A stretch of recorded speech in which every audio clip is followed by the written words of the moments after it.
get to identify with my brother Belumi, who I was almost seeing him in my dream for the past 48 hours. Chairman, you have to be here. And I promised him that in addition to sending my coordinating director of legal and prosecution, Mr. Tayo SAN, who is here, so ordinarily I would have expected him to represent me.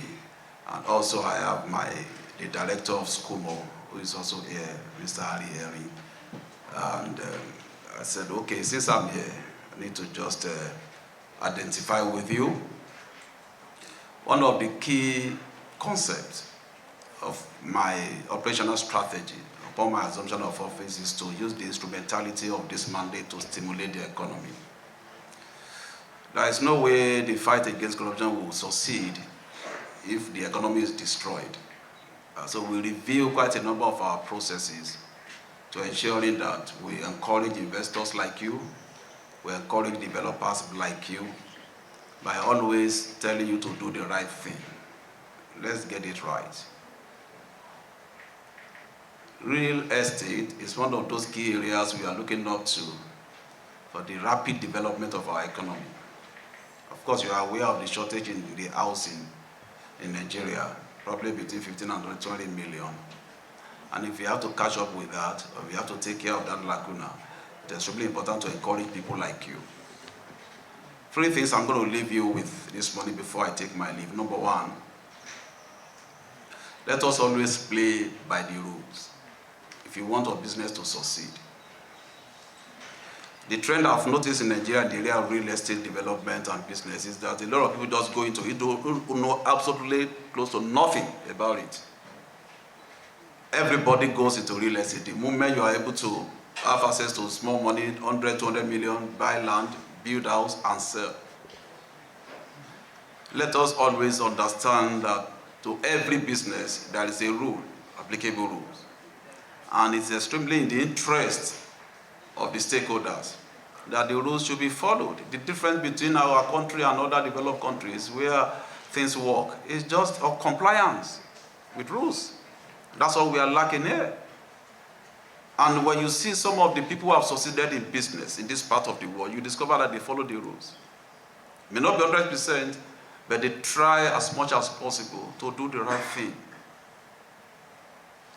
First thing I'm going to encourage you to do, by virtue of the empirical evidence we have gathered and some of the things we have seen, statistics and our reports, we discover that the issue of money laundering is very rampant among estate developers, extremely rampant, and also the stakeholders in the industry. You have a property that is going for 350 million or 3.5 billion, as it were, an average duplex in Betama or Asokoro. And you see a civil servant of the level of a deputy director in a ministry, department or agency. Of course, you know he's the owner of the property. Maybe he uses his lawyer to buy the properties. They approached you. Somebody is ready to pay 3.5 billion for the property. As a developer, the first thing that must come to your mind is you have to do the KYC. Even if the law does not make it mandatory for you, has not made it mandatory for you to do, in the interest of your business and for the survival of your business, do it. It doesn't cost you anything. At a press of a button on the public social media, public space, you can get basic information about virtually almost everybody in Nigeria. And that's the truth. That is very lacking in the business. The need for you to do KYC. And the problem you don't do it, why you don't do it, is because you feel you will scare your potential customers or prospective customers. Don't forget the legal principle of accessory before and after the fact. So if somebody steals money and uses it to buy property from you, and we trace that money to you, we will recover it from you.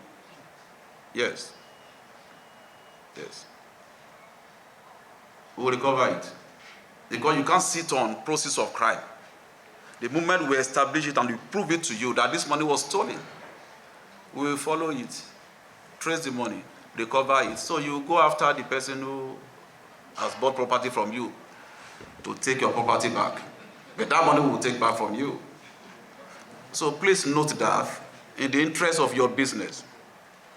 I took this up when in the last MDA conference, the need for lawyers to do the KYC. I'm a lawyer myself.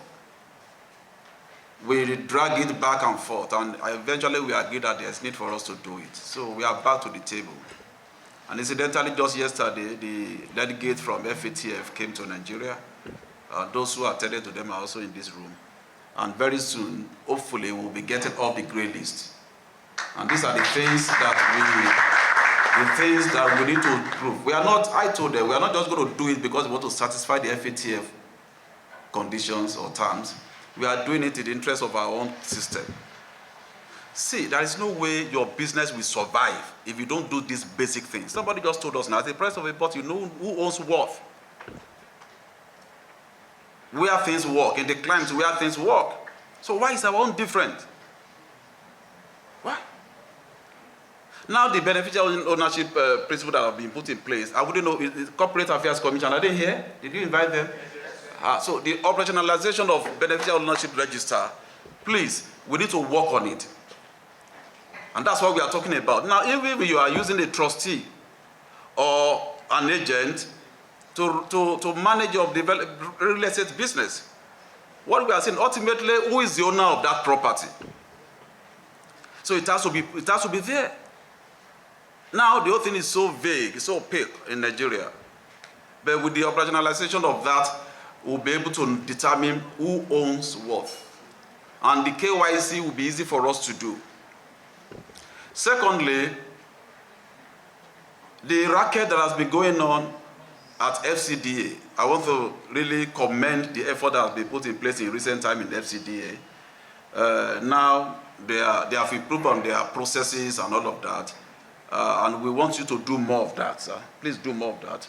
I can attest to the fact that there's a serious improvement. And there is still also a long way to go. You are aware that we are in court with quite a number of staff of AGs and FCDA. We had cause to prosecute quite a number of them who are complicit in some of this. As a matter of fact, we have an office, a section, domicile in that FCDA, our Land and Property Fraud section is domiciled there. And we have had cause to arrest quite a number of their staff to prosecute them. We are in court with them because they do racket. They are, they syndicate with some of these people who are fraudsters in the industry. So we also want to encourage AGs to do more, FCDA to do more. We want to see more transparency in your processes. We have had reasons where we have 3 RFOs on one property, and the entire 3 emanated from their record. So we'll be wondering who owns what. Do we have to get to this level? So it's a major challenge for us, but because of the improvement we have seen, they are not there yet. But we need to also work with them, even as developers work with them. If there are things you see notice that they can destroy the industry in the area of documentation and all of that, please let them know. So that all of us will synergize, will work together to move this sector forward. The third thing I want to share with you, go and tidy up your books. Pay your tax when you are supposed to do. You must be interested in property tax, capital gains tax, and all of that. Advise your clients, because it's not, some of us are here who are also consultants, lawyers, to that effect. It's extremely important. I saw here that Pelumi said Law Corridor had done business advisory and whatever to the tune of about 340 billion in the last 1 year or whatever.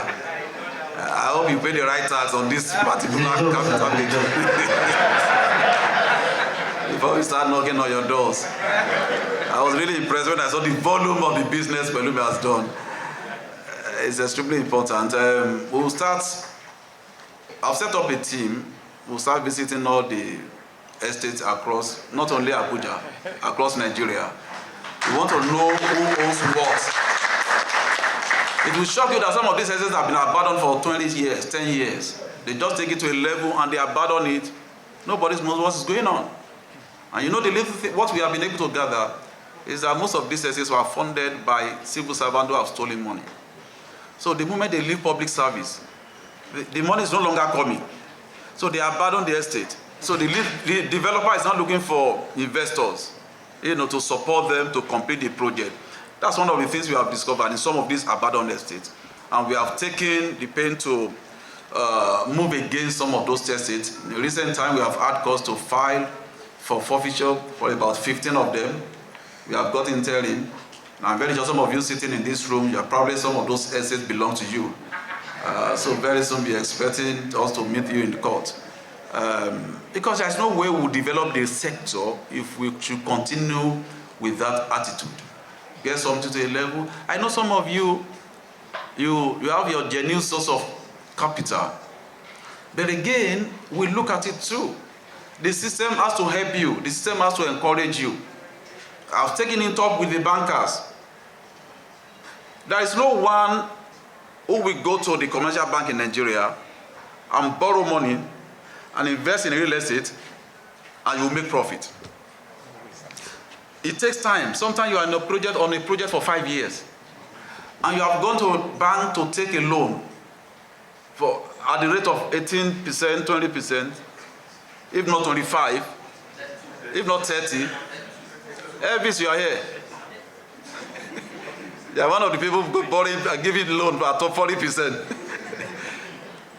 So how do you survive? How do you survive? I think that's why some people go to the market their properties even on paper before they even get the land. Yes, sir. So you structure it, but at the same time, there is always a problem along the line if you are not careful. So I know you have a challenge in the area of sourcing capital and all of that, but at the same time, don't bite more than you can chew.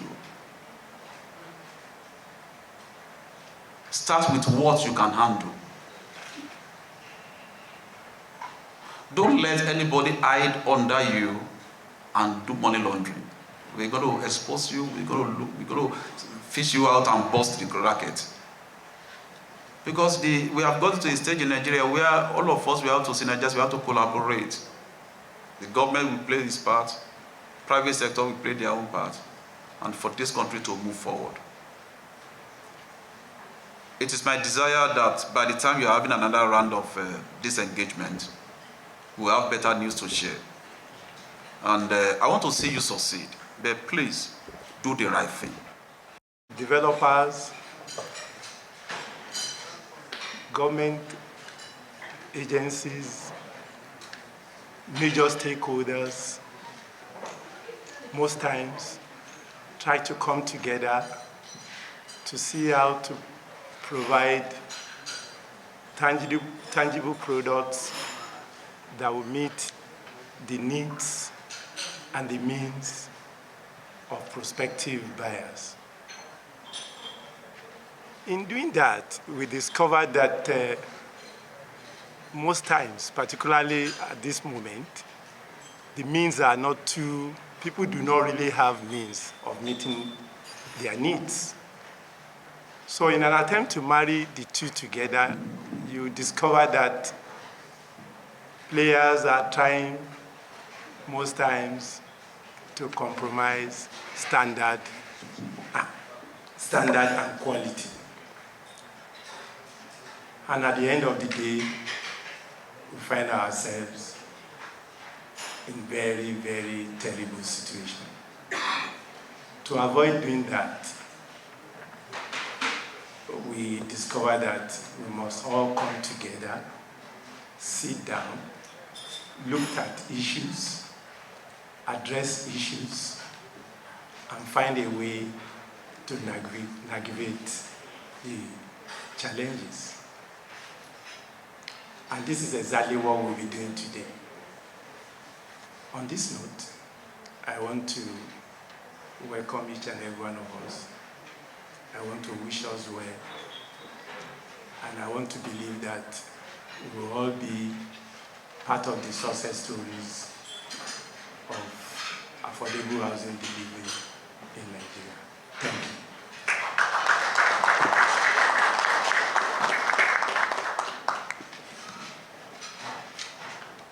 The director of our stakeholders who are concerned, particularly confirm the ownership of a property in the UK, but I can't do that here. And you can't have certainty of title and authentic land transactions if you cannot have the starting point of verifying title. Then the next thing is this issue of title registration. We have an antiquated system which requires that the governor give a consent. And that has now made it difficult for people to register their title. And also made it very easy for people to launder money through properties. There was that case, allegedly, of somebody owning 700 properties, and none of them registered. Our law has not evolved to the stage where there is mandatory requirement that all properties must be registered. And so this conversation is very important, because if we're serious about fighting corruption, these are some of the low-hanging fruits we must address. We must address the provision for title registration, for need for consent. In other clients, private companies handle this, and there's a database which you can easily verify. We have people who are given land allocation under mass housing, under accelerated development.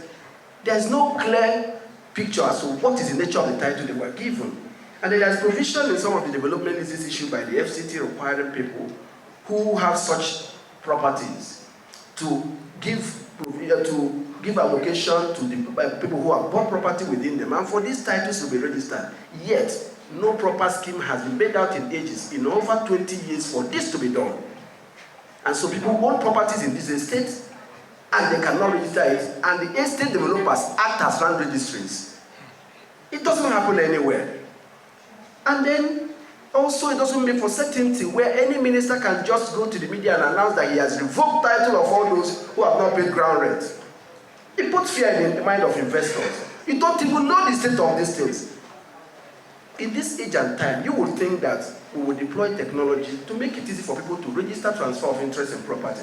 And for things like ground rent to be emailed to people, you have to have a cumbersome process of getting the demand for ground rent, to pay and return your receipt for them to, the proof of payment for them to issue you receipt.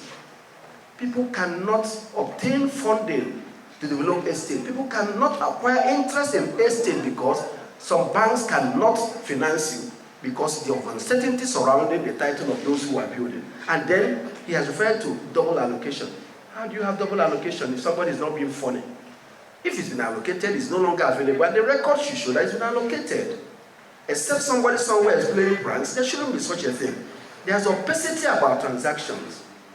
And we must get it right. We must tell ourselves that the present system is not working, cannot work, and cannot make for confidence. And I'm glad that directors from the EFCC are here. You can't investigate money laundering and some of these things if you cannot sit on your system. And sometimes the process of writing letters doesn't give you the results. So I commend Law Corridor for gathering all of us here today to have this conversation. Home ownership should be one of the easy things people should do. And the safety or the knowledge that whatever money you're putting in the property is secure and the transaction is seamless, and you can easily verify the title of the person purporting to be the owner and selling to you, and also the ability to register your title for whatever purpose should be such that they should be seamless. We should therefore urge the National Assembly, and I'm sure it will come up in the course of this conversation, in this process now that we are amending the Constitution, to take a second look at this, to look at the administrative strictures we have, and the fact that some things we can easily do we're not doing, and so that we will come out of here with firm resolutions, having identified the issues that we need to identify, to have a real conversation around this area, so that we can improve it and make it one of the most efficient part of our administrative life, so that people will not put their life savings in a property, only discover that they have been scammed, or that they don't have anything to show that they have actually acquired any interest. So thank you for inviting me, and thank you for allowing me to take these 3 minutes of your time to fulminate on some of the things I've always expressed worry about in our land administration in Nigeria. Thank you so very much. Ladies and gentlemen, it is both an honor and profound responsibility to speak before you today on the theme, Policy Dialogue on Critical Issues Affecting Nigeria's Real Estate Ecosystem.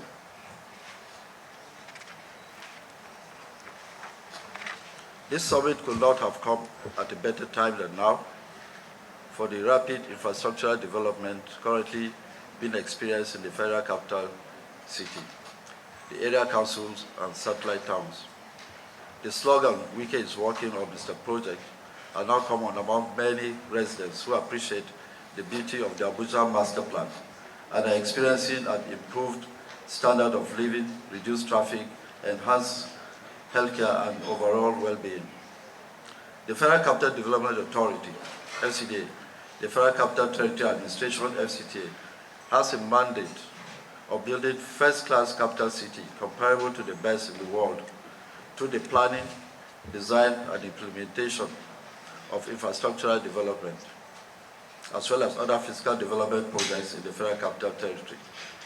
The institutional framework for housing delivery in the FCT is anchored on the provisions of the Abuja Master Plan and the National Housing Policy, aimed at delivering housing for different segments of the society through policy interventions, such as official residencies for top government functionaries, embassies and other public officers, mass housing schemes, resettlement housing schemes, affordable housing schemes, owner-occupier are all some of the government initiatives in housing delivery for the residents of the FCT. Now, the Abuja Master Plan describes housing as being more than just a dwelling unit. It describes it as a complex product comprising combination of services, including indoor living spaces, land utilities and work location, community services, outdoor living spaces, and social and cohesive relationship with neighbors, among others. Housing represents the most basic human need after food and water. Thus, it is in itself a basic social infrastructure service. The FCT and FCTA has continually tried to sustain a well-developed infrastructure, which is in line with the provisions of the Abuja Master Plan, through the provision of an excellent road network, water and sanitation, electricity, a good transportation system, telecommunication, and healthcare, among others. For the district infrastructure development, Phase 1 has reached an advanced level of completion, with Phase 2 and Phase 3 ongoing. While not much progress has been recorded within Phase 4 and 5, the Abuja Master Plan provides for the development of satellite towns alongside the development of the city, as well as providing infrastructural facilities for the relocation and resettlement schemes within the satellite towns. The FCT administration leverages on the mass housing scheme, which was initiated in 2008 as a public-private partnership, PPP, to address the housing deficit in the FCT. Now, prospective developers of the housing and infrastructure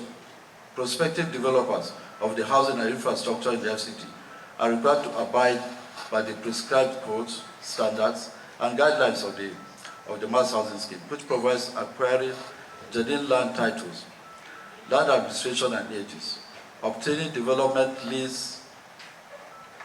permits, lease agreement from relevant stakeholders, the Department of Survey and Mapping, Urban and Regional Planning, Engineering, Design and Evaluation, Engineering Services, Development Control, and the Mass Housing PPP departments, before commencement of development, as well as all necessary stage approvals required in the course of the project implementation phase. This will have a great impact on the FCT administration goal of delivering sustainable real estate development in the territory, in line with the National Housing Program, as well as the federal government's Nigeria Economic Sustainable Plan, NESP. The FCT administration is, however, ready to provide the enabling environment in terms of ease of doing business, among others, for the willing and compliant investors to make housing happen. We must, therefore, key into the current administration's renewed hope agenda of Mr. President to improve the real estate ecosystem in Nigeria. Please be assured that the FCDA will continue to collaborate with all stakeholders in this quest to contribute to nation building. As we proceed with this discourse, it is our hope that we will arrive at implementable, innovative, and educative ideas which will impact positively on the real estate ecosystem. In closing, let us remember that real estate It's not just about land, it is about people. It is about their aspiration, their dignity, and their right to live and thrive in a well-governed, safe, and inclusive environment. Let us build trust through transparency. Let us collaborate and not just develop properties. Thank you all, and God bless. I would like to also respond to the earlier speaker that for the mass housing scheme, the titles being issued is the letter of intent and then the development lease agreement. Subsequently, certifications will be issued to end users of the individual units of each of the housing within the mass housing scheme. This is currently ongoing. The Department of Land Administration has commenced. Certification is ongoing. And I've also taken note of the other issues he has raised. I'll forward them and then we'll do something about that. Thank you.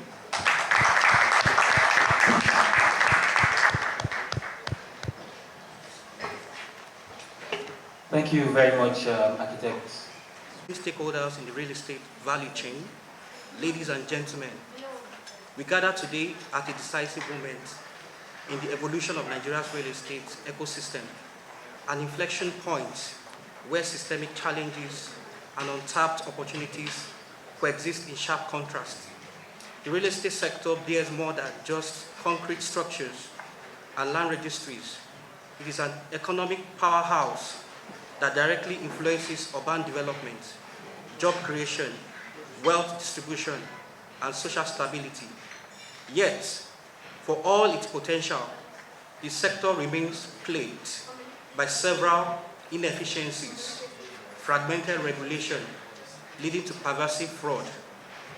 With the Land Use Act of 1978 being at the center of it all, disharmony and framework complexities becloud the regulation of property allocation, title transfer, and acquisition of interest in mass housing schemes in the face of the growing number of property developers in Nigeria. Current estimates place Nigeria's housing deficit between 17 to 20 million units, with a required annual delivery of 700,000 units to meet demand. Unfortunately, output falls drastically short. In Abuja, for example, only about 5,000 new units were constructed in 2024, satisfying less than 10% of the city's needs. These gaps reflect deep-rooted policy failures, regulatory lapses, and legal ambiguities that continue to embolden fraudsters, quacks, and unlicensed agents. In the last decade alone, investor losses amounting to several billions of naira have been recorded due to double allocations, land fraud, title irregularities, and opaque ownership frameworks. These challenges have eroded investor confidence and undermined the credibility of a sector that ought to be a driver of inclusive economic growth. At Law Corridor, we have, in recent years, advised on real estate and infrastructure transactions exceeding 340 billion naira in value, offering deep, multi-level legal support to investors, developers, and institutions. Our experience affirms that the sector is both viable and vast, but requires urgent policy, legal, and institutional reforms to function optimally. This policy dialogue has been convened as a platform for solution-oriented deliberation. It brings together key regulators, public officials, private sector leaders, legal experts, and development actors to interrogate the systemic failures and co-create policy responses that can reposition the sector for transparency, growth, and resilience. The dialogue focuses on three critical themes. One, tackling illegal property sales, the proliferation of fake developers and unlicensed agents. Two, investment compliance and anti-money laundering in the real estate sector. 3, access to legal remedies and strengthening consumer protection. We must now act with clarity, courage, and coordination that we forge here today through insights, partnership, and policy innovation. We shape the landscape of Nigerian real estate and redefine what is possible for our communities and our country. Thank you. And of course, all the negotiations had gone back and forth. Unfortunately, I was there in the room when the owner was making this statement. And the question I asked was, why did you waste our time? Unfortunately, one of the problems we have in Nigeria, like Mr. President of the Nigerian Bar Association has mentioned, is the fact that we have problems with central land registry. And that is not meant to be. But I must also mention to all of us that it is not all gloom in Nigeria. And I think we should give a round of applause to Mr. Project that has been doing so fantastically. Please, a round of applause for the Minister of the Federal Capital Territory. And of course, all through. But one of the things I say to people is this: if we can manage our problems of housing in Nigeria, I think issues of corruption would really go down. I can say for a fact that one of the problems young men and women have, perhaps in Nigeria, is the fact that accommodation is a key challenge. Imagine you earning whatever you're earning, little less than 250,000 naira, and you have to pay for your housing accommodation.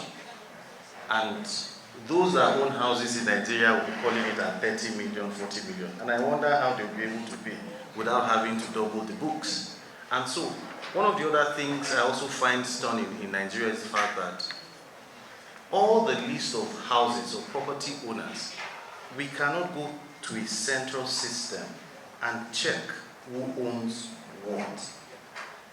And not even in relation to investigating anybody, is as to perhaps when you want to do transactions, you can't be in any other country in the world and say, oh, this investor is coming, we can check this property, we know its ground rent is up to date, we know the owners, we know who has transferred from one person to the other.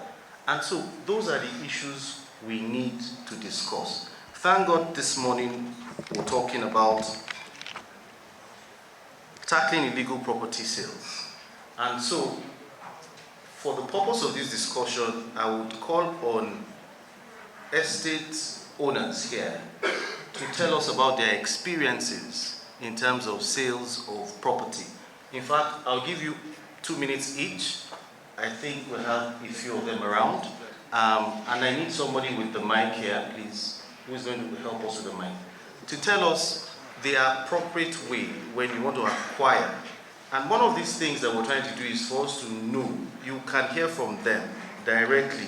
They own estates, they know the process. What is their procedure from point of sale to point of transfer? And in fact, thank God, people from FCDA, they are here. They also know the process. And so for us today, one of the things we need to clarify is what is the process of that acquisition.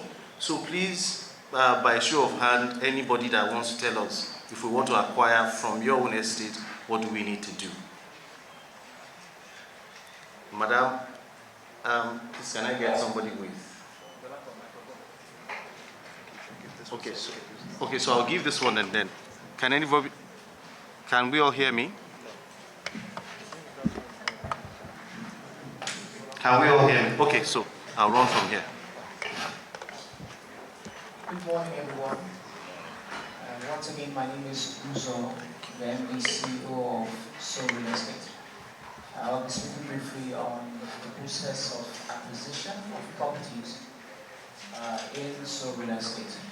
Whilst we want to purchase a property, the first thing we do is to conduct a search in ages to ensure one of us, and to also thank my brother for setting the tone for what I'm about to say. Thank you, my chairman, and also the organizer. Well, if you look at the subsection of this discussion, investment compliance, and anti-laundering issues.